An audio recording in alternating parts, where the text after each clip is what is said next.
Hey everybody, today we're going to be talking about a drama called The Splinters. Let's get into it. So the first thing that I want to touch on are because when it comes to the characters themselves, there isn't really much to say. We follow the story between two sets of grieving eyes. Bo, a high schooler that has lost his father, and his mother Anna, a widowed woman just trying to get through the day for the both of them. Thankfully, for them anyway, they aren't entirely alone. Bo's teacher David strikes up quite the friendship with Anna, and his daughter Joan does the same with Bo. There were no standout performances. It just felt like people talking instead of actors acting. There doesn't seem to be much chemistry with any of the characters, besides little hints here and there. And normally that'd be a big complaint of mine, but here I actually think it's the point. The awkward, forced small talk between them, it gives the film a more realistic feel, and in turn, a more sorrowful one, which lends itself perfectly when it comes to the plot itself is rather simple, and in that simplicity, it attempts to tackle complicated situations and emotions. But whether or not the lack of narrative hinders or helps is actually really hard to describe. For instance, the pacing in this movie contradicts how it feels. As time moves us through hours and days within minutes alone, somehow everything still feels slow. As the viewer, it doesn't quite give you time to take anything in before slapping you with the next scene. So although a ton is happening, it feels like there's little to no progression at all. There's a mystery side story, but considering how grounded the movie is, you figure out real quick that it's not going to go anywhere outside the realms of realistically probable possibility. It exists primarily to create some sort of conflict that the movie again flies through. So all in all, does the simplicity hinder or does it help? In my opinion, it actually helps. Time moving fast but feeling so slow is a perfect representation of how it felt after my best friend passed away. Every day blended together. They felt pointless, not even worth waking up for at times. Small talk felt like a chore. Schoolwork felt tediously unimportant, and the future was the last thing on my mind. Because the future was something that she was supposed to be a part of, and now she's not.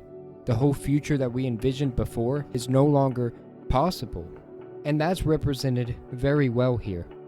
Heartbreakingly well, even. After I watched this film, I had to sit there and I had to think about it because I couldn't stop feeling it.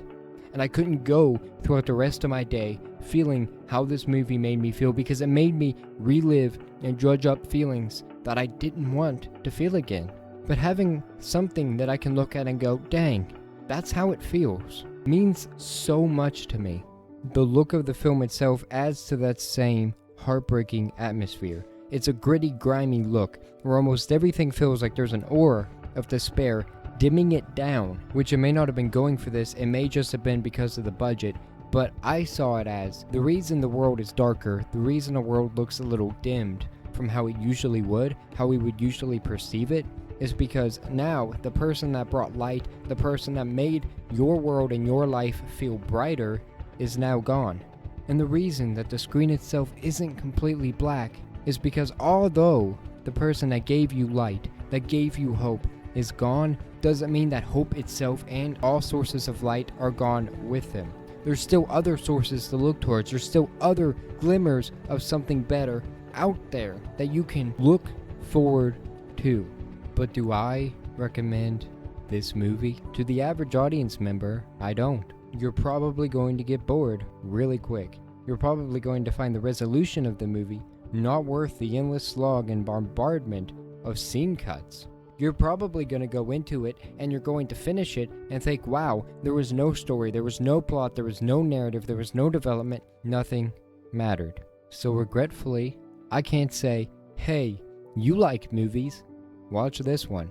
But if you're able to watch a movie and see more than just what it is at face value, if you're able to watch something and sit there for hours afterwards and feel it and think about it and meditate on it, then give this movie a try. And if you've lost someone dear to you and watch this and feel absolutely nothing, then come back to the comment section, put in here that I'm some kind of fool that gets way more out of movies than I actually should, and that I'm inaccurate and nobody should believe a word that I say. Come in here, Bombard me if you want to. Heck, I might even agree with some of the things you say, but give this movie a try first. Now, as I said before, I can't in good faith recommend this to all of you.